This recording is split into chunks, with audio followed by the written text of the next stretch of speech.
Salut Flavien, comment vas-tu? Hello Robin, ça va et toi? Très bien, en ce début d'année, c'est le premier enregistrement qu'on fait cette année. On en a pas mal poncé décembre, je pensais à ça avant de lancer là. On s'est fait quelques dizaines d'heures d'enregistrement en vrai, non? Ouais, et on en était à un point où ma copine m'a dit quand je montais les vidéos, est-ce que tu peux mettre le casque? Je ne peux plus de vous entendre tous les deux. La voix insupportable, c'est ça. Ouais, bah écoute, normalement, elle sera un peu plus tranquille avec les séries, ça va beaucoup plus grind. En tout cas, on vous souhaite à tous une très très bonne année. On va faire un épisode exceptionnel aujourd'hui puisqu'on va voir review les mains des viewers, quelque chose qu'on fera assez régulièrement maintenant si ça se met en place et qu'il y a un rythme de main qui nous est envoyé. Donc, pour nous envoyer les mains pour les reviews, les gars, ça se passe sur mon Insta ou directement sur le Discord dans le channel Poker Salon vos mains. Vous pouvez envoyer juste le replayer avec le numéro de la main et on sélectionnera les meilleures mains pour les reviews de temps en temps avec Flavien. Ça sera assez sympa. Allez, En tout cas, on va faire un test aujourd'hui. Et on va c'est commencer. parti. Mon Flavien, tu n'as pas vu les mains, je le précise, comme très régulièrement, avec ce beau 9-9. Alors, pour te donner de l'info, on a un joueur qui est late sur le Tornado, je crois qu'ils sont quelque chose autour de 18 left. Il a un stack de 18 blindes et ses adversaires lui semblent plutôt en ligne. Et du coup, il va retourner C'est 9-9. c'est- c'est une info que tu as, 18 left, ou c'est une déduction possible? Je crois que c'est lui qui m'a dit ça dans le message qu'il m'a laissé avec. Pourquoi Ok, ok. tu. Non, parce que vu qu'on est 4 à table, c'est très rare que ce soit 18 left. En général, 18 left, bah déjà, il y a 3 tables de 6 pour commencer. Ouais, Après, le Tornado, ce serait un tournoi 4 max? Non, vu l'organisation de la table, c'est un tournoi 6 max. Donc, qui dit tournoi 6 max dit a priori, s'il y a 4 joueurs à table, c'est peut-être qu'on est genre 13 left ou un truc du genre, et il va y avoir un redraw dans une main ou bien 8 left, tu vois. Mais bon, admettons, on va prendre les possible. infos comme elles sont. En tout cas, on est en 18 late. left. On est en late, Voilà. il a paire de 9, Et il est au bouton. mine, Ça se mine de voit. rien, c'est un truc important, Robin, puisque l'ICM a atteint son pic quand on est à 10 joueurs restants. Ce qui fait que si on est 18 left, ça change pas mal de choses, mine de rien. Ça change quelques pourcents de bubble factor, mine de rien. Donc, Ouais, ouais. tu vois, c'est une question importante. Bah, ta question tombe bien en plus, parce que son interrogation portait exactement sur ça, sur l'ICM à ce moment-là, sur sa main. Et du coup, il va décider. Hop, je vais cliquer là. Il va décider d'open au bouton du coup paire de 9 et il va se faire restyle, reshove. Alors, déjà, première chose, on est au bouton, les gars, parce qu'il y a un petit bug sur le replayer, ça arrive Ouais, de temps en temps. On est au bouton, hein, là, on n'est pas bien en sûr. small blind ou un truc bizarre. Ouais, bah, on relance bouton et il y a tapis big blind. Est-ce que tu veux d'abord dire ce que toi tu ferais? Parce que je pense que je vais avoir un avis très très tranché, je pense que tu auras le même, donc Moi, ça je me semble colle pas être un spot close. moi, je colle tous les jours ici. Après, On colle tous les jours, ouais. open bouton, D'ailleurs, on a une range qui va sembler plutôt loose. On est quand même dans un top de range ici. J'ai l'impression qu'il peut avoir vraiment beaucoup ici. En plus, il est chip leader de la table. Il va peut-être exploiter le spot. Et avec 9-9, je suis très content de call ici. Mais vas-y. bah, j'allais dire, on est très content de call, et il y a un truc qu'il faut aussi se rendre compte, c'est que avec ce genre de stack size, même quand il y a de l'ICM, on peut open shove directement des mains comme 3-3, 4-4, 5-5, etc. Pourquoi je dis ça? C'est que avec enfin, quand vous avez 18 blindes comme ça, bouton, si vous n'êtes pas prêt à raise call, les gens, c'est probablement que votre main va mieux jouer à faire tapis directement.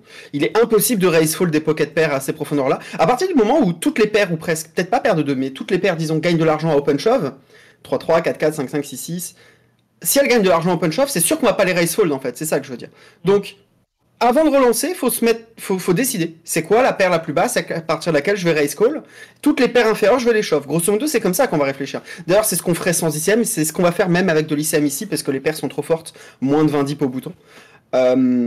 Donc, honnêtement, il n'y a pas de décision. À partir du moment où on a mis une raise, on va call. Donc, je vais le faire en plein de parties différentes, cette analyse. Déjà, la première chose, c'est qu'on n'est pas censé raise et se poser la question derrière. Ça, c'est la première chose qui est importante. C'est important La, ce que la tu dis. question, normalement, la manière, je sais pas comment la question t'a été posée. Si la question c'est est-ce que je dois call le tapis, ce n'est pas une bonne question du coup. La question c'est est-ce que j'aurais dû open shove plutôt. Ouais, la Ça question peut être une question. c'était. Mais tu mets un point sur un truc très important, je pense que c'est que les gens anticipent pas assez quand ils open ou quand ils ont une main de ce type. Ils n'ont pas un plan défini. Et là, effectivement, je pense que c'est un peu ce qui s'est passé, que sa question c'était est-ce que je dois call le tapis avec l'ICM?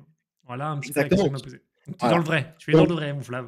et alors, parce que je les côtoie ces genres de questions. Je les entends depuis des années, donc justement, je sais. Et c'est une question qui est légitime. C'est pas, je me moque pas Bien quand je dis sûr. ça. C'est hyper légitime comme question.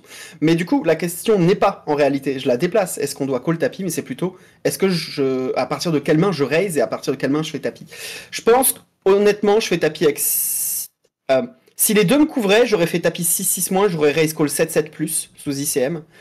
Peut-être qu'en demi, je shove 7-7 moins et je raise call 8-8 plus si on est en demi. Si on est 3 tables left, c'est plus 6-6 moins que j'open shove et 7-7 plus que je raise call.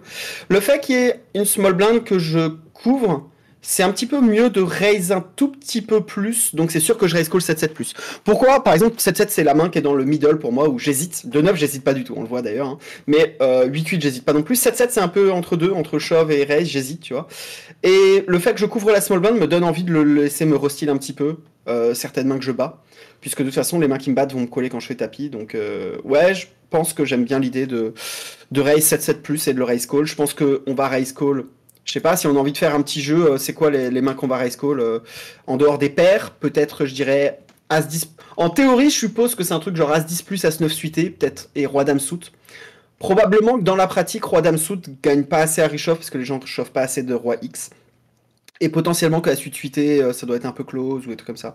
Mais je dirais ouais, As-10, As-10 off, As-10 suité, As-9 suité, paire de 7 est mieux. Voilà, c'est ce que je raise callerais. Donc les mains inférieures, je vais soit les raise fold, soit les open shove. Je crois qu'avec 18 blindes et demi, les seules mains que j'ai envie d'open shove, c'est probablement les paires. Il est probable qu'en théorie, il y ait 2-3 open shove, mais genre Dame Valet suit, Roi Valet suit, Quand tu dis open shove, c'est open call.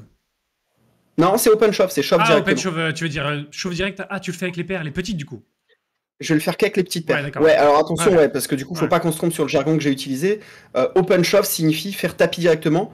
Ouais. Et open, puis coller un tapis, ça voudrait dire raise et coller un tapis derrière. C'est vrai que le jargon est un petit peu ambigu. En tout cas, open shove, ça voudra systématiquement dire que l'open se fait en shove. Voilà. Donc les petites paires, je shove directement. Je raise call avec As-10 plus As-9 suité est mieux. Et je raise fold le reste, grosso modo. Voilà. C'est très clair. Donc ici, pour toi, c'est un snap call. C'est un snap. Le fait qu'il a un gros stack, entre guillemets, même si c'est pas un stack gigantesque, il va quand même pas mal prendre de spot de reshove, il nous couvre, c'est un knockout. Genre, même sur un freeze out, je l'aurais déjà snap celle-là, alors sur un knockout, c'est un snap call. Et on voit qu'en réalité, cette main, c'est un call qui est évident ici, mais le débat c'était plus sur qu'est-ce qu'on allait finalement open shove directement. Mais toi, si je résume, du coup, tu penses que des paires type 9-9 sont assez fortes pour induce des raises 7-7 plus, j'ai induce. Ouais, voilà. Et donc là, la logique entre l'open shove et le bet call, c'est vraiment la volonté d'induce des mains plus faibles à shove chez ton adversaire que tu vas complètement dominer potentiellement. Par rapport aux pocket pairs, ouais. Par rapport aux mains qui sont non pocket pairs, je pense qu'elles n'ont pas assez d'equity. Peut-être, tu vois, une main comme Roi Valet suit pourrait avoir assez d'equity pour open shove directement, mais je crois qu'elle génère trop de value à ce qu'il puisse défendre. Donc je préférais les raise, ces mains-là. C'est clair. Même si évidemment c'est embêtant quand il me shove. Je crois qu'il a call de toute façon. Et pour la petite histoire, il a gagné le coup. Et très bon réflexe il a gagné le coup et il s'est malgré tout interrogé sur la main. Parce que très souvent, les gens, quand ils gagnent la main, ils passent à autre chose et ils s'interrogent que sur les mains qu'ils ont perdues. Donc c'est un très bon réflexe dans la manière d'apprendre le jeu et de se remettre en question. Donc super. Il y en a plusieurs comme ça pendant ces petites mains qui nous ont été envoyées, c'est très très cool. Et vous remarquerez l'effort d'avoir caché la petite barre en bas pour ne pas spoil les coups. J'ai pris sur moi, j'y ai pensé, je me suis fait un post-it et voilà, on l'a fait les gars, ça me fait plaisir. On se retrouve avec... L'étape supérieure, Robin, c'est même de crop le bas de la table pour que eux ne voient que la table centrée. Ah, mais là tu m'en demandes beaucoup. J'ai cru que tu allais parler du son, mais le son normalement c'est bon aussi. On progresse d'épisode en épisode. À moins qu'on crie, ça devrait aller. Ouais, on va voir ça. Je me suis peut-être embarqué, parce qu'il y aura des problèmes de son et je vais me faire lyncher dans le chat. T'es sûr que c'est cette main là? Parce qu'il y a 7 et 8 au cutoff. T'es sûr que c'est cette main qu'on va analyser? Ouais, je suis sûr et t'inquiète, c'est pas fini. 7 et 8 au cutoff, on est sur un Mystery KO à 10 balles. J'ai pas d'infos sur le moment du tournoi, mais vu les profondeurs, je pense qu'on est plutôt early game. Quand je regarde les blindes, pareil. Et donc on open 2.5 déjà, 7 et 8 off au cutoff, comme tu l'as dit. On va voir un call du bouton, un call de l'ASB et un call de la big blind. Tu veux faire du pré-flop ou je m'en charge? Ah bah je pense qu'il n'y a pas... Vas-y, fais-toi plaisir. Allez, quand il s'agit d'engueuler, c'est moi qui m'y colle. C'est très très loin du bottom de range d'open, c'est pas bon du tout d'open ça. Je pense qu'en théorie, le bottom de range c'était 9 off suit et éventuellement 8-9 off, et c'est encore des versions qui sont relativement loose en range d'open. Donc je dirais ouais, plutôt 9-10 off. En fait, 9-10, Roi 9, c'est des obvious open. Dame 9, Valet 9, 8-9 sont des spots extrêmement close d'open au cutoff. Donc on voit que 7 et 8, c'est à des années-lumière finalement. Enfin, c'est la main qui est encore en dessous des mains qui étaient déjà limite qu'on hésite. Rajoutons à cela que ça, ce serait des ranges d'open par rapport à des min raise probablement, en milieu de tournoi. Vu que là, on est en early game et qu'on raise plus cher, bah on veut raise encore plus tight. Donc c'est sûr que j'ai même pas dame 9, valet 9. Sauf si le gros joueur en grosse main est un fiche, et dans ce cas-là, ça change beaucoup de choses. Et je vais losifier, peut-être pas au point de rajouter 7 et 8. Donc dans aucun cas, j'open 7 et 8 off. Et d'ailleurs, j'aurais probablement open 3 plutôt que 2,5, même si ça, c'est un petit détail presque, comparé à la gravité de cet open, je trouve. Voilà. Très bien. Et donc là, tu vas te retrouver dans un coup que tu n'aurais donc jamais joué sur 2, 4, 6 Rainbow avec 7 et 8. Check, bet, j'imagine que ça doit être un tiers pot, un truc autour de 40%, 35-40%. Décide de call. Qu'est-ce que tu penses ici de ce call? Je pense qu'on n'a rien d'autre à faire, on n'a pas envie de raise en bluff en 4-way contre des gens qui sont probablement faibles. Alors quand je dis faible, il y en a peut-être des bons dans le lot, on n'en sait rien, mais il y a quand même plus de fiches en moyenne à ces limites-là, donc on est en 4-way, on va partir du principe qu'il y a des chances qu'il y ait certains joueurs qui soient un peu plus faibles dans le lot. T'es en 4-way, t'as pas envie de bluffer, il y a des chances qu'ils aient touché, ta main joue très bien à payer, tout simplement. Parce qu'en plus, quand tes adversaires donc bet des 4 ou des 6 ou des trucs comme ça, bah déjà t'as beaucoup d'equity, puis t'as pas mal de cartes que tu peux bluffer, mine de rien. Sur un 10, tu peux bet turn river, sur un 9 aussi, sur peut-être des rois, des as, des trucs comme ça, tu pourras bluffer turn river. Si t'es en heads up. Donc ouais, la main se joue très très bien à call, tu veux jouer ton equity. Tu peux aussi setup l'adversaire, parce que mine de rien, quand ça vient, tu laisses les 3x payer derrière, qui font quinte quand sur le 5, alors que t'as une quinte supérieure. Donc alors, vraiment que des intérêts à call. Ok, bah écoute, l'intérêt se renforce avec le dealer qui paye, et la small blind va payer, on se retrouve toujours en 4-way à la turn, et vient une carte que tu as énoncée, le 10 de pique. Check. Je l'ai énoncé pour jouer en heads up, cela dit. Je l'ai énoncé en me disant, bah, si je call et que les autres fold et que je suis contre Gérard Mambu, très beau pseudo au passage, j'aurais probablement par pain turn, par pain river, tu vois. J'aurais probablement fait. Je me dis que là, quand je bet turn, il va quasiment jamais me check raise the turn, donc j'aurais fait genre 16 et shove river, tu vois, un truc genre. Maintenant, en 4-way, je vais juste pas bluffer, je vais prendre ma free card, parce que je peux complètement me faire check raise the en 4-way à la turn, et juste. En fait, leurs range sont trop forts. Il y a 6 cartes en face de nous. Les chances que je fasse folder tout le monde sur un bet là, pour moi, je les considère quasiment d'inexistantes. Il y a toujours un 5-6, un truc comme ça qui va payer. Et il faudra que je rebluff river pour justifier ce call. Donc si le bluff, pour qu'il soit bon, nécessite de jouer en 4-way, de miser le turn en 80 en bluff, puis de shove river en heads up pour qu'il se justifie, ouais, non, mais... Enfin, et ça coule de source que t'as pas envie de le prendre. On va prendre la free card, tout simplement, et on va checker. Écoute, c'est ce qu'il a fait, et son adversaire au bouton décide de lead 9. Ça va être call par la small blind, fold de la big blind. Qu'est-ce que tu fais ici? Alors, moi je vois 2 écoles. La première, c'est que je mets tous mes pions au milieu. La deuxième, c'est que je call. Bon, déjà, intuitivement, quand quelqu'un mise petit et qu'on a un tirage, j'ai envie de dire c'est assez logique et basique, mais bah, ça veut dire qu'on a des super cotes et qu'on gagne beaucoup beaucoup d'argent à payer. Faut pas l'oublier. Donc quand quelqu'un nous donne des très bonnes cotes, avant de songer à il rep faible, je veux le bluffer, ce qui est un très bon réflexe aussi. Faut aussi se dire bah juste on a une très très bonne cote, ce qui veut dire qu'on gagne beaucoup d'argent quand on call. D'accord. Je pense que intuitivement j'ai envie de faire tapis en me disant il rep pas mal de faiblesses. Le seul problème que j'ai, c'est qu'il a complètement des dames 10 qui sont un peu fatigués, dames 10 de cœur qui se sentent pas un peu fatigués et qui bêtent, mais qui vont quand même payer quand je shove, ou des 5-6 qui tombent amoureux de leur main et qui payent quand même. Tu vois, genre même s'ils rep faible, je crois qu'il y a tellement d'argent au milieu qu'ils pourraient quand même se retrouver à me payer, de 1. Et de 2, bah encore une fois, je gagne tellement d'argent quand je paye vu ma cote, doublé au fait que les outs qui sont les miens, c'est-à-dire un 5 et un 9, sont des outs qui me donnent beaucoup d'argent.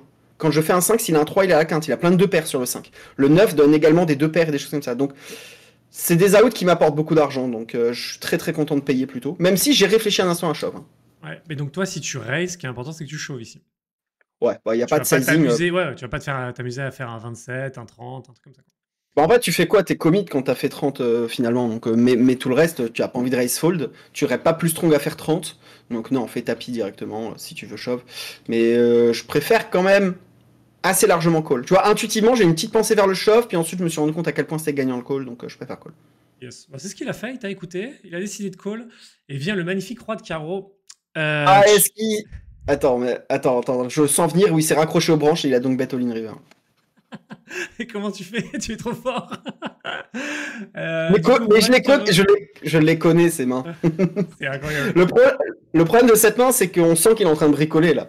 C'est que il se dit, peut-être à tort, j'aurais peut-être dû jouer autrement et tout, et ça le travaille, et River, il voit le roi, il se dit, vas-y, je vais en profiter. Bon, le problème, c'est que tu fais fold tes adversaires s'ils ont une main comme une seule paire.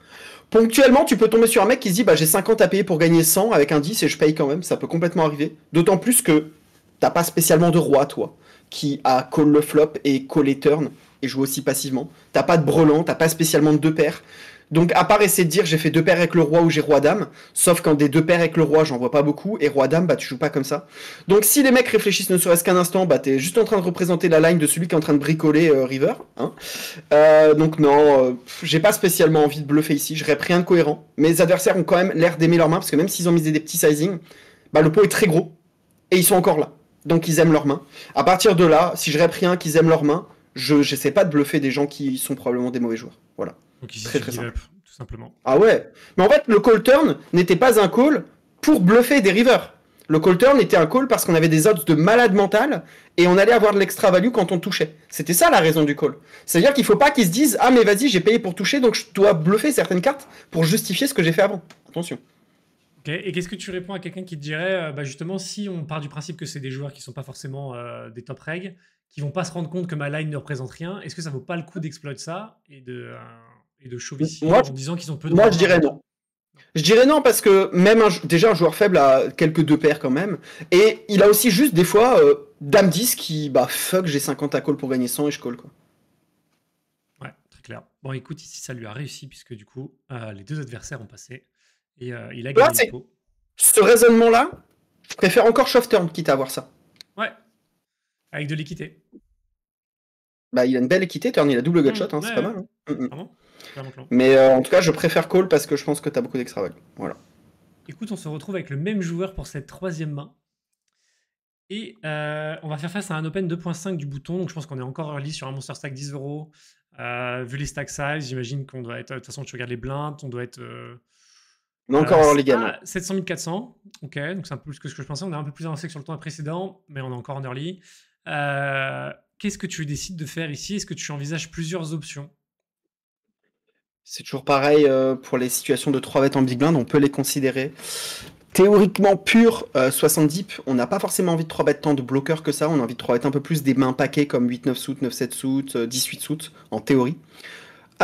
Si on est moins type, c'est un peu plus des bloqueurs. Maintenant, je crois que dans la pratique, de manière exploitante, c'est peut-être un peu plus efficace de 3 des As6, Roi 6, As5, Roi 5 que des 8-9 suit, je trouve, personnellement. Surtout à ces limites-là. Maintenant, personnellement, je pense que c'est le genre de situation où, à ces limites-là, je vais être très déséquilibré et je vais soit beaucoup 3 bêtes si je considère que le spot est très bon, soit je vais juste presque tout call en grosse blind parce que je considère que c'est meilleur de défendre. Donc j'ai pas de préférence, il a le droit de faire un peu les deux, mais je crois que call est en pole position et assez facile. C'est ce qu'il a décidé de faire et vient le flop 3-3. Et toi, tu dis rien? On t'entend pas. Toi, tu fais quoi ici avec As-2? Moi, je pense que je call ici. Je vais pas m'embarquer dans un coureur de position avec quelqu'un qui va souvent me flat, flat mon 3 bet en position avec une main comme ça. C'est des mains que je vais utiliser effectivement plus en late, en tout cas personnellement. Et j'aime bien un truc que tu m'avais dit récemment, c'était de 3 bet vraiment polarisé, mais surtout de beaucoup défendre en big blind et que ça générait beaucoup de value.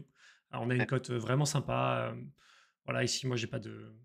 Je vais pas 3 bet un joueur que je connais pas en tout cas. Si j'ai un read particulier, ça peut, mais sur un joueur que je connais pas en début de tournoi, sur ce type de tournoi, jamais je 3 bet ici, perso. Ouais, par défaut, on peut avoir peu de 3 bêtes ici. Ouais, en tout cas, pas avec cette main-là.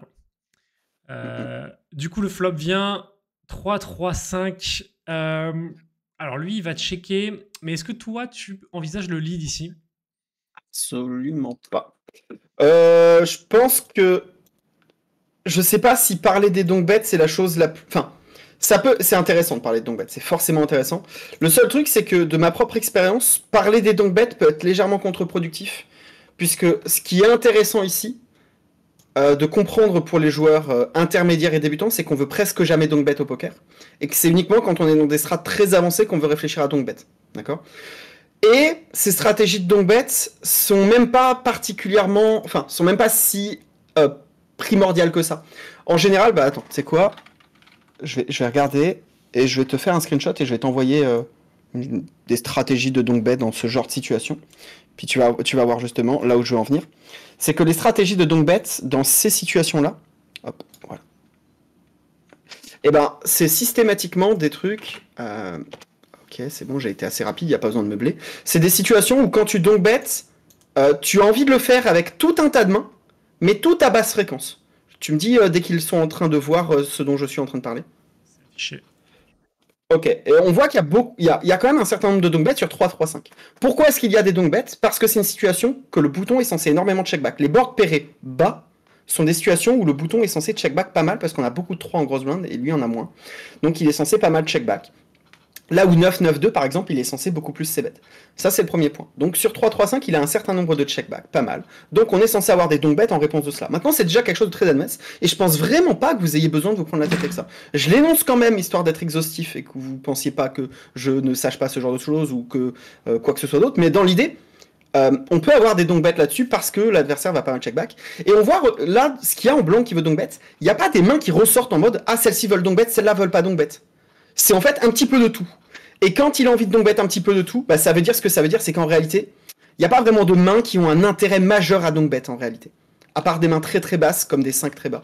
Donc, je pense que la strat ici, c'est plutôt de ne pas réfléchir à donk-bet et de checker tout ton range. De manière générale, quand je regarde la théorie comme ça, et que si je vois un certain nombre de mains qui sont toutes blanches, qui ont plein de donk-bet, et d'autres qui sont toutes grises, qui ont des checks. Ça veut dire que je vais avoir des vrais strats de donk-bet et je veux savoir quelles seraient ces mains-là. Là, il y a un petit peu de tout. Et c'est vrai, finalement, souvent comme ça, les donk-bet. Donc voilà. Moi, le meilleur raccourci que je peux vous donner, et c'est vraiment pas une erreur, c'est oublier juste les donk-bet, de toute façon.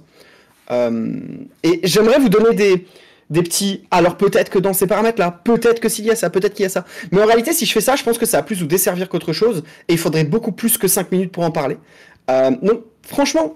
Ne vous prenez pas la tête avec ça, tout simplement. Ouais, en plus, pour rebondir par rapport à ce que je dis, moi, c'est un truc que j'aurais répondu, c'est que je pense pas qu'à ce... Même, je pense que c'est un leak souvent de ce genre de limite, en tout cas dans l'image que j'en ai, c'est que les gens vont trop c-bet, comme tu dis, Oui. sur ce genre de board, alors qu'ils ont un désavantage de range et de nuts.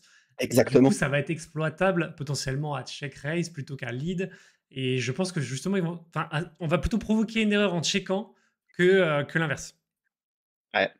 Pour moi, c'est une évidence que je veux pas donc bet de manière générale et encore moins effectivement à ces limites-là, sur cette texture-là, je pense que là où il est censé checker quasiment la moitié de ses mains, je pense qu'il va c-bet range. Et je pense qu'As-2 serait pas le candidat que je vais check raise de base. Je vais plutôt check raise des mains qui ont moins de showdown value, des 4x et des 6x qu'on backdoor flush draw typiquement, ou des 2x, et des 5 et des 3 bien sûr. Mais ouais, As-2 c'est une main que je vais check call tout simplement. Très intéressant en tout cas. Son adversaire a décidé de bet, du coup, un tiers du pot. Eh bien, c'est payé. Du coup, c'est bet. Est-ce que tu envisages le raise ici? Je pense qu'en théorie, on n'a pas trop de raise avec As-2. Éventuellement, si on a As-2 avec l'As de cœur, potentiellement, parce que c'est une main qui va pouvoir continuer plus tard sur des cœurs. Sinon, je pense que le bon réflexe, c'est juste de se rendre compte qu'on a pas mal de showdown value et qu'on va payer avec notre terrasse. On est contre un range bouton qui va pas énormément multi-barrel, qui va souvent beaucoup checker les turns, les rivers. Donc on va gagner avec notre terrasse fréquemment, on va jouer notre équité, donc non, on veut payer. J'aurais check raise valet 6 de trèfle, j'aurais check raise dame 4 de trèfle, j'aurais check raise 8 de trèfle, etc. Voilà. C'est clair. Notre adversaire décide de... Enfin, notre copain décide de raise, du coup. Qu'est-ce que tu penses du sizing? On a compris que le raise n'était pas l'option que tu aurais privilégiée. C'est pas le choix privilégié, c'est pas criminel, c'est pas le choix privilégié. Le sizing, il a choisi un sizing de type parpaing. Je pense qu'ici, il y a deux types de sizing qu'on va avoir. Il y a des sizings qui sont assez petits, genre 2,75, des trucs comme ça. C'est un truc que fait beaucoup la théorie pour exploiter les adversaires qui vont s'abattre trop d'ailleurs. Ou alors, il y a un sizing un petit peu plus cher autour de 3,5. Mais franchement, il n'y a pas plus. Il n'y a pas de sizing à 4,5 ou des trucs comme ça. Surtout à ces profondeurs-là, 70 dips. Si encore t'étais 200 dips, j'aurais des check raise à 4x, mais là, c'est pas le cas. Donc ouais, c'est un peu trop cher. On n'a pas un bon risk reward. Donc ouais, non, un peu trop cher. Un tout petit peu trop cher. Et pas la main parfaite pour le faire, quoi. C'est pas criminel, une fois encore, mais bon, préfère coller. Très clair. Il se fait clickback. Comment tu interprètes ça? C'est un truc qu'on voit de plus en plus, j'ai l'impression, moi, que ce soit dans toutes les limites ou dans les, je sais pas, dans les discussions que je vois, dans les reviews. Qu'est-ce que tu fais ici? Je vais te donner une réponse et je vais te donner un axe de réflexion qui est intéressant. La première, c'est que quand je vois un clickback comme ça, bon, c'est extrêmement polar. Je m'attends pas à ce qu'il re-raise 2 as, de roi, de dame, de valet. Je pense que c'est des bluffs, des dames valet, des rois dames, des 8-9 de trèfle, des trucs comme ça, qui n'ont pas envie de call, qui n'ont pas assez de showdown value. Peut-être que roi dame pourrait juste call le flop pour le coup, mais voilà. Des mains intermédiaires, des cartes intermédiaires qui veulent re-raise le flop en bluff. Et j'aime bien l'idée de call parce que je crois que quand j'ai check raise ce flop et que je call le re-raise, l'adversaire va systématiquement abandonner ses bluffs à la turn. Certes, je lui laisse free roll son équité quand elle est 8 et 9 avec des 8 et des 9, mais j'ai l'impression que c'est compliqué à jouer, mais que d'un autre côté, il va pas trop... il va souvent abandonner, quoi. Donc si j'ai check raise cette main-là, honnêtement, j'ai juste trop d'equity, donc je vais pas folder. J'ai une trop bonne equity, j'ai une trop bonne cote, donc je vais payer avec ce As-2. Et puis ensuite, on va réfléchir, on va jouer à la turn. Effectivement, on s'est mis dans un spot de merde. D'un côté, on a raise une main qui avait de la showdown value sur ce flop, donc on s'est mis un peu dans la merde nous-mêmes. Si on avait valet 6 de trèfle, on aurait pu simplement folder face à un re-raise, mais As-2, je pense qu'on va avoir un call. Je t'avoue que moi je jouerais pas de toute façon comme ça le As-2, donc bien sûr. je me retrouve pas trop. En fait, les mains avec lesquelles j'ai de la showdown value, quand je check raise ici et qu'il me re-raise, c'est plus des 5x. Et quand j'ai 5x, typiquement, mon raisonnement ici, c'est de coller et de folder un petit peu plus tard, sachant que j'ai des 5x et j'ai des 3x. Donc s'il a envie de continuer à bluffer plus tard, bah, il va avoir des risk rewards qui seront pas ouf, et j'ai quand même un certain nombre de 3 dans mon range, mine de rien. Voilà. Écoute, notre copain Matt Gay va décider de call et vient le 10 de cœur. Il va décider de check et son adversaire va check. Je pense qu'ici, pas grand-chose à dire. On s'attend pas à un lead de Matt. River vient le roi. Et Matt va nous refaire sa spéciale et va lead chauve. Qu'est-ce que tu en penses? Déjà, je pense que si on a payé flop, faut se rendre compte que on a payé flop parce qu'on avait de la showdown value. Donc c'est pas obligatoire de se dire qu'on a envie de bluffer cette river sur le principe, non? Est-ce que c'est si sur... Enfin, toi ça te semble choquant de se dire j'ai de la showdown value et je vais checker mon As-2? Non, clairement, mais je pense que c'est un peu ce que tu disais sur le flop. Moi, je pense que le clickback, c'est très polarisé. Et donc, en fait, il a des airs purs avec lesquels il va faire ça. Parce que je pense que toutes ces mains avec de la showdown, il va juste les call. Je sais pas, typiquement, s'il a As-Dame, As-Valet, je m'attends à ce qu'il call juste notre raise au flop. Du coup, en fait, ici, je le mets vraiment soit sur des R, soit sur des 3. Et je pense que dans tous les cas, bah, on n'accomplit pas grand-chose ici en bêtant. Mais par contre, j'aime bien le... Si on décide de bluffer, c'est pas le combo que j'aurais choisi ici, perso. Mais j'aime bien le all-in, par contre. J'aime bien, quitte à vouloir bluffer cette river, j'aime bien le fait de tapis. J'aurais pas aimé ici voir un demi-pot ou un tiers-pot. Je pense que ça aurait été un peu compliqué. En fait, ça va faire un peu serpent qui se mord la queue, mais le bet small aurait de l'intérêt pour faire fold des mains un petit peu intermédiaires, comme de 8, de 9, etc. Mais il les a pas dans le range qu'on considère de rip-off, donc on n'a pas d'intérêt de vouloir size small. Donc on a envie d'avoir un size share avec à peu près toutes nos mains, on est très polarisé. On a un 3, on a des foules éventuellement et des flushs, c'est à peu près ce qu'on représente quand on shove river. Peut-être qu'on peut avoir... Non, on peut même pas avoir roi valet trèfle, puisque le roi de river est de trèfle, c'est important de le noter. Si le roi était d'une autre couleur, ça pourrait un petit peu changer d'ailleurs les choses. On pourrait avoir des rois valets de trèfle, des rois dames de trèfle potentiellement. Donc là, c'est pas le cas, donc on présente vraiment un range hyper polar, donc on veut faire tapis, j'aime l'idée. Bon, je crois qu'en fait, si on a payé ce flop, moi c'est important de se rendre compte qu'on a payé parce qu'on avait de la showdown value. Et si on a payé parce qu'on avait de la showdown value, ça veut aussi dire qu'on n'avait pas besoin de bluffer ici, parce qu'on battait ses bluffs purs, c'est 8-9, c'est dame-9, ces choses comme ça. Donc vu à moins qu'on puisse tenter d'essayer de faire folder un 10, à part ça, ça n'accomplit rien le bet en fait. C'est-à-dire qu'on fait fold des mains qu'on bat déjà, et on se fait call par les mains meilleures que nous. Donc à part faire fold un 10, ça n'accomplit rien ce shove. Il va coller un roi, et il va payer avec ses 2 dames qui ont 3 bêtes le flop s'il les a, avec ses 2 as, ces trucs comme ça. Donc moi je vois pas trop d'intérêt à shove, je pense que je vais checker, et ça va dans la lignée du pourquoi j'ai collé finalement le re-raise au flop, c'est que j'avais la showdown value. Éventuellement, si j'avais envie de tourner en bluff un as, ce serait les rares que j'ai check raise le flop, personnellement ce serait as-2 avec l'as de cœur, puisque je bloque quelques combos de flush qui auraient pu en plus re-raise le flop et check et turn. As-6 de cœur fait complètement sens d'une main qui pourrait re-raise le flop pour get in ou des choses comme ça. Donc avoir l'as de cœur, ce serait quand même beaucoup mieux pour tourner en bluff notre main. Là je crois qu'elle est assez forte entre guillemets pour checker, même si elle est très faible. Donc ouais, et je pense que cette main est assez symptomatique d'une suragression, pas assez contrôlée. En mode, vas-y, je sais qu'il faut check raise ses flops, et il a bien raison en fait, Matt Gavis. Il le voit bien qu'il a envie de check raise ses bords là, mais il choisit pas les mains adaptées. Ouais.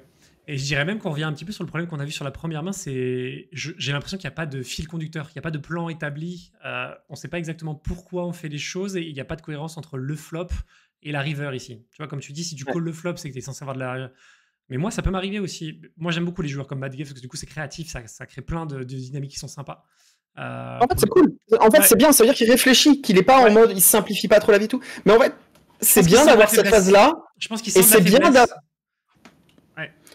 c'est bien d'avoir ça et d'être organisé dans sa pensée. C'est-à-dire que si tu es organisé dans ta pensée, tu réfléchis en range et tu sens pas 30 temps de faiblesse que ça. C'est que tu sais que quand le mec 3 bêtes se flop, il va énormément checker le turn de toute façon. Donc c'est pas tant de la faiblesse, tu le sais déjà dès le flop en fait. Cette line-là, tu vois, moi je la visualise dès le flop. Et d'ailleurs, j'en avais parlé dès le flop. Je la vois déjà. Donc c'est-à-dire que je me dis pas, tiens, il a checké turn, il y a de la faiblesse, machin. Non, en fait, je sais déjà ce scénario-là, tu vois. Et quand je re-raise ce flop, j'ai As-2 avec l'As de cœur, j'ai 5x, j'ai Brelan, j'ai enfin quand je check raise ce flop, j'ai certains flush draws, et quand ça vient ce run out là, et ben je check river mes 5, je bluff as-2 avec l'as de cœur, je check mes... et je value mes flushs et mes brelans, tout simplement, tu vois. Et tu vois, mon range est construit, quoi, tout simplement. Ouais, très clair. Bah écoute, on a fait 3 mains en 30 minutes. On est sur un bon ratio comme d'habitude. Attends, si tu veux, je peux même rajouter de la longueur. Vas-y. Si tu peux remettre le flop avec le 3 bet au flop, c'est... il s'est passé quoi d'ailleurs? L'adversaire a foldé? La main précédente, tu veux dire? Non, celle-là, on n'a pas vu, il a shove river, mais il a foldé en face. Ah, l'adversaire a foldé, ouais. De ce que je me souviens, ouais. Vas-y, avance, comme ça les gens voient quand même la fin. Tu sais, ça fait des années que je suis sur YouTube, moi j'ai l'habitude, je fais des analyses de main et sans faire exprès, je mets pas le showdown. Et on l'a déjà dit en plus sur une vidéo précédente. Ah oui, je le fais plein de fois. Ici, c'est quand même un board où nous on a pas mal de 3 en grosse blinde, et lui il en a quelques-uns dans sa range d'open, des offsuit, il a As-3, Roi-3, et il a des As-3, Roi-3, Dame-3, Valet-3 suited. Mais on a nettement plus de 3 suited que lui, et quelques 3 offsuit de plus que lui. Pourquoi est-ce que je dis ça? Parce que c'est nous qui avons plus de 3. C'est pas le genre de board où il veut énormément 3 bet le flop. Normalement, il y a des fréquences très basses de 3 bet ce flop. Donc important de le noter. Je pense que la théorie, franchement, il y a quasiment pas de 3 bet au flop, honnêtement. Très peu. Pourquoi je dis ça? Parce que c'est pas le genre de situation où j'ai envie de 3 bet le flop à sa place quand je me fais check raise cette texture. Par contre, si j'étais contre la small blind, c'est le genre de texture que je vais énormément 3 bet. Parce que j'ai remarqué que les gens faisaient pas assez la distinction entre range small blind et range de défense big blind. Et quand moi je raise bouton et que la small blind défend et que ça vient 3-3-5, bah les gens s'amusent à check raise en small blind en se disant ah ça touche pas le bouton 3-3-5, j'ai vu qu'il fallait check raise des boards Pereba. Et ils check raise ces textures-là alors qu'en fait en small blind ils ont pas de 3 quasiment. Et ils se rendent pas compte que c'est pas du tout pareil. Qu'en grosse blind tu pouvais check raise sur 3-3-5 mais en small blind pas du tout. T'es pas censé check raise en small blind sur 3-3-5 ou très peu. Et pourquoi je dis ça? Parce que au contraire, quand moi je suis bouton et que je fais face à small blind, je 3 bet énormément ce genre de flop là justement, en bluff. Je pense que c'est un exploit qui fonctionne très bien d'elle. Voilà, bon, c'est pas grave, je me suis mis à nu, je l'ai dit, il marchera plus la prochaine fois, mais voilà. On le saura. Ok, bah écoutez, je vais couper l'enregistrement, j'espère que ça vous aura plu les gars, c'est la première session qu'on faisait avec les mains des viewers qui m'ont été envoyés du coup sur Insta et sur le Discord. Si vous voulez envoyer vos mains les gars, n'hésitez pas, vous avez mon Insta, sauf qu'il peut vous envoyer ça en message privé, donc avec le lien du replayer et le numéro de la main, très important, ou alors sur le Discord, il y a un channel, donc encore une fois dans la catégorie poker, vos mains, vous envoyez ça et on refera ça très régulièrement avec Flavien. Encore merci Flavien, merci à Kilty de t'avoir prêté aussi. Plaisir. Et puis, de t'avoir prêté. Je suis une marchandise. Tu es une possession. Sache-le, tu es une possession maintenant. Très bien. Bon, bah écoute, encore merci en tout cas. Et puis on se dit à très vite pour des nouvelles vidéos. Ciao tout le monde. Ciao.